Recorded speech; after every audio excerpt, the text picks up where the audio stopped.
That's why Libya's being targeted and not the other countries. But they will be in the end. They want the lot. They want the whole of Africa. Absolutely. And expanding on that, this sets an incredible precedent where the UN puts out a resolution. Within 48 hours or less, a new war is launched. And the rebels were publicly backed, the core of them, by British intelligence, SAS, U.S. CIA. That's now all been admitted. And so what a precedent. The globalists financed some rebels. And now it sets the precedent where NATO, the UN, and the U.S. come in and bomb them and then overtake the country. This is an incredible precedent and a big move forward towards global government. Yeah, when you start absorbing these things, like NATO and the United Nations, you know, I said years and years ago that basically the United Nations peacekeeping operation, often the opposite, and the NATO operation were going to be absorbed into one eventually, and we'd call it the World Army. There'd be other elements to it too, but certainly the absorption of that. And you've just described what's just happened. The UN have a decision, and then the NATO are now carrying out that decision in effect. We're already into world government. It's implementing it through the nation states they control, through the IMF, World Bank, UN. We're already in the world government. They're picking off the last countries they didn't control. Yes, and the key one they want is Iran, because that's vital not just to control of the region, but also it's in that area around the Caspian Sea, going up to, you know, Georgia, another George Soros Brzezinski revolution, put that guy Sharkas Vali in, who's just a front man for him, and all these other countries around the Caspian Sea where there are fantastic reserves of oil and gas.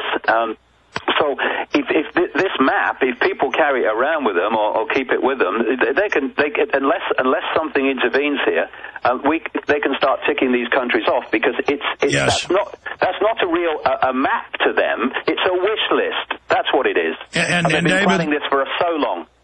David, I want to shift gears into some other issues when we come back, but you're absolutely spot on here. But what about Obama, the Peace Prize winner? Now they're talking about another Peace Prize. So now war is peace.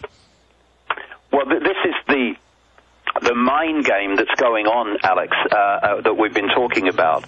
The idea is to manipulate people's sense of perception so they do actually see that opposites are not opposites, but actually are the same, like war is peace. Oh, it's amazing to watch it, and liberals praising Soros because he helped round people up to the Nazis, and then they say, if you're not for that, you're a Nazi. I mean, this is total mind control. We'll be right back. Do you understand how dark it is? How far down the line we are? How late it is? We were just talking about the Orwellian way. By design, they're training you to be a slave. When they go before the city council and point out with medical doctors a 7-fold increase in bone cancer from fluoride in the water, they laugh. When you go with CBS News about them putting uranium in Texas water, knowingly, they laugh. They know full well. They enjoy it. It's all part of the fun. Now, remember, they've got troop ships off the coast. A Marine Corps general 2 weeks ago said they are preparing to invade. The UN resolution, they say, well, it's going to be a ground force of peace, but we will never ground invade. We will invade, but the military bombing is a kinetic action, not a bombing. And we're going to invade, but we're not going to invade. And you go, but you're using doublespeak there. And they go, no, I'm not a conspiracy theorist. Being able to breathe is a conspiracy theory. Being able to tie your shoelaces is a conspiracy theory. Being able to go, well, raising safe radiation levels 25,000 times, EPA, because the levels are going up on the West Coast, that doesn't still make it safe. Even the old level was dangerous. And they go, no, you're a conspiracy theorist. I'm George Monbiot. I now love radiation. Ha, ha, ha, ha. I'm Ann Coulter. Ha, ha, ha. And they're just counting on you to go, okay. Here is CBS News, just out, going up on Infowars.com. General, U.S. may consider troops in Libya. Our troops were there 6 weeks ago when this started. The British troops, the CIA. They admittedly have Al-Qaeda as the vanguard. Army General Carter Ham says ground forces wouldn't be ideal. Oh, see, first we would never do it, but may be possible with the aid of Webbles, says current operation largely stalemated. Oh, so there's always been ground troops. Now the troop ships have arrived, but there'll never be a ground invasion, but there will be a ground invasion, David. Yeah, I was looking at this the other day. In Britain, they were making statements earlier on in this Libyan operation saying they wouldn't arm the rebels. And then suddenly when the rebels started getting pushed back, it was like, oh, well, we can't rule it out. We can't take it off the table. And, of course, the question... They'd already armed them before that. I know.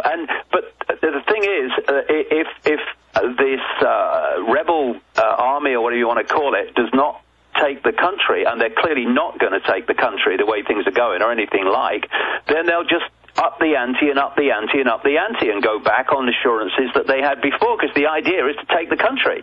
And that's what the whole thing's about. And it's got so ludicrous. I mean, the thing is so ludicrous that the commander of the NATO operation, speaking in Europe, I think it was a few days ago, he said that they were there to protect civilians, and so they would also attack the rebels if they were killing civilians. Well, it's now been shown very clearly, there's another story today about this, and another example, that NATO bombers have been killing civilians. So did NATO bomb themselves now in retaliation? I mean, the whole thing's insane. But what we're seeing, what you mentioned earlier about the mind game, over the years you see where they'll say sugar's bad for you, and sugar's bad for you, and then they'll come out and say, well, no, sugar's not bad for you, and all this stuff. And I remember my mother going years back where she used to say, oh, they tell you this and then they tell you that, I can't be doing with it. And people switch off because they're given this constantly reversed information.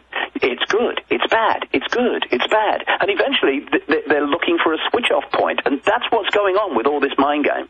This is why they're saying ludicrous things like radiation of fantastic levels is good for you, and then it's bad for you, and then it's good for you. And eventually people switch off and think, I can't be doing with it. And what's that? It's a form of acquiescence. They've stopped taking part in the game, stopped taking part in the situation, and become acquiescent to it. Well, that's exactly what they're doing, but they're doing it out of desperation because you've got one group of people getting more dumbed down, more servile, more prepared to accept up is down, down is up, black is white, white is black, war is peace, death is life. But then you've got an even larger group beginning to form who's becoming more and more enlightened and astute and aware. 20 more minutes with David Icke. He's been gracious. DavidIcke.com. I'm Alex Jones with Infowars.com. Other key issues straight ahead. Stay with us. We are back live now into hour number 4. David Icke's our guest. We were just talking during the break about the fact that the globalists are horrified. One level is afraid of the next level, and the next level in this pyramid, in this psychopathic system. David, break that down, the psychology of psychopaths and the sociopaths and sadists that work for them. Well, it's a pyramid of terror, really, because one level has control over the next level, and so that level's frightened of it. But it's frightened of the level above it, and it's frightened of the level above it. And ultimately, there is a spider in the center of the web. We can discuss and have different views about what that spider is, from which everything is coming out from. But they are all absolutely terrified of that spider. And the Rothschilds and families like that are very close to the spider, which is one of the key reasons why so many within the structure are terrified of the Rothschilds and do whatever they say.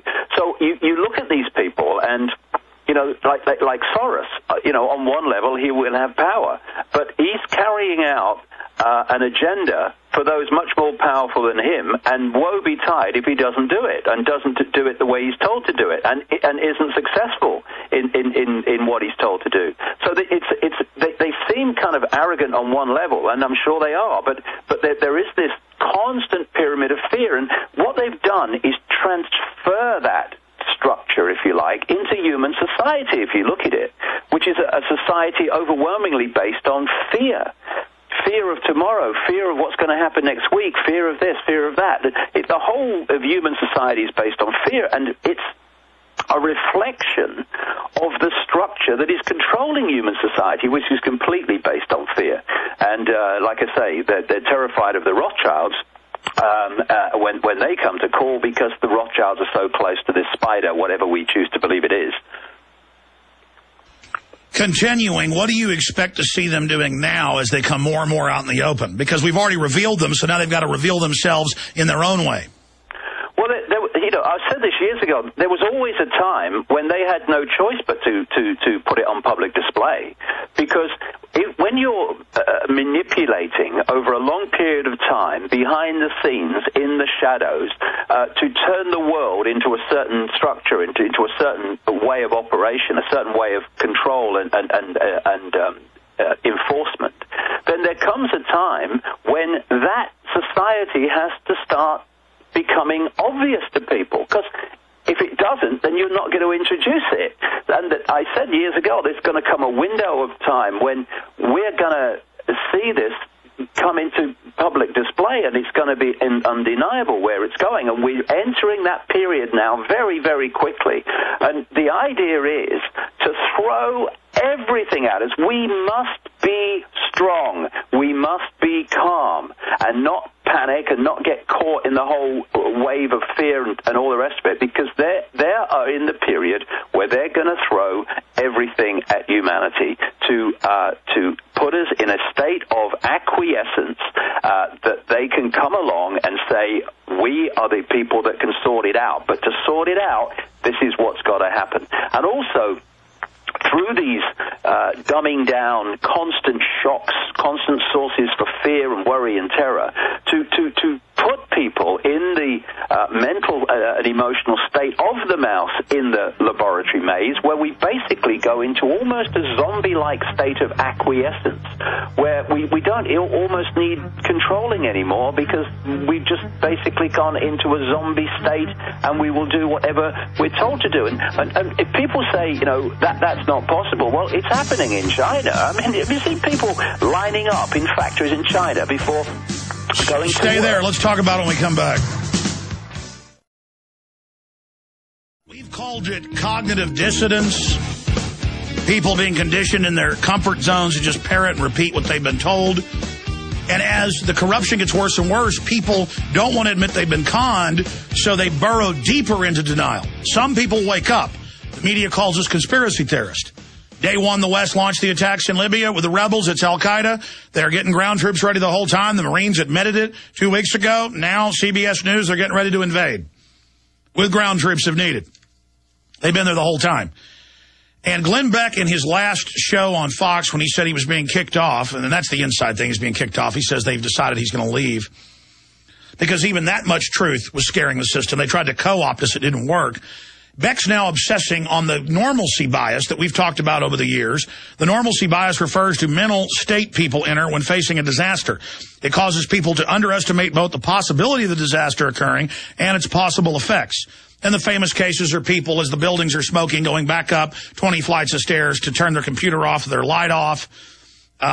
People on the Titanic saying it's sinking, it's listing, things are falling off the deck. Especially the rich people. They were the worst. The poor folks, they were all abandoning ship if they could. They would go back in their suits and smoke a cigar saying everything will be fine, the authorities will fix it. And so that's what's going on here. And so as things get crazier and crazier, that's what David Icke's been talking about. A lot of people are deciding to buy into anything. Into anything. And they're go ahead, David. Sorry, mate. I was going to say, what the mental process is simply, I wish this wasn't happening, so I'll convince myself that it's not. That's the mental state. And that's the worst thing we can do. What we need to do is stand up and face it. It is what it is. Until we recognize something as it is, we can do nothing about it.